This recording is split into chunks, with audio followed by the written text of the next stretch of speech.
بعض بزرگان د 15 شعبان د پاره یو وظیفه خي چې 15 شعبان ماښام منځو شي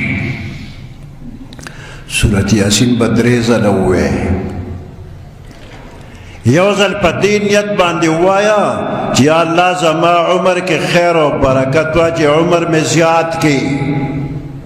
سورت یاسین به یو ځل ووایې په دې نیت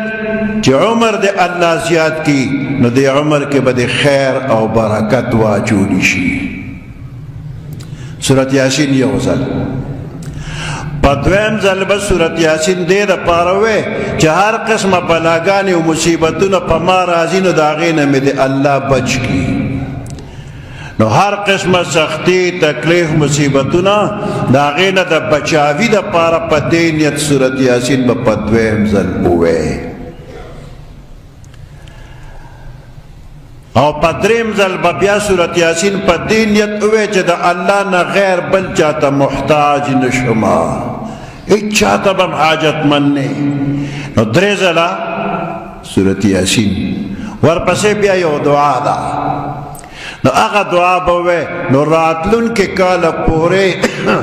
ښه په خوشحالۍ به وخت تېرېږي او هېڅ قسم تکلیف به درته نه رسېږي دا یو اسانه وظیفه ده په کال کې یو شپه ده 3 ځله سورت یاسین او دقه دعا اوس 15 شعبان د کلنډر په حساب باندې او یا د اخبار په حساب باندې د جمعې شپه راځي خو زموږ د دې لیدو کې هم کله کله فرق راځي څوک وایي دا خو نه ده پرون وه نو زه خیر ته ورسره احتیاطاً د زیارت شپه م یو ځای که د زیارت په شپه م دا وظیفه وکړه او د را روانې جمعې په شپه باندې هم دا وظیفه وکړه نو عمر کې به د الله خیر او برکت واچوي د هر قسمه بلاګانو مصیبتونو نه بچ شي او د الله نه غیر چاته به محتاج نه ټول ضروریات به د الله پاک پوره کوي دا مسافرو بس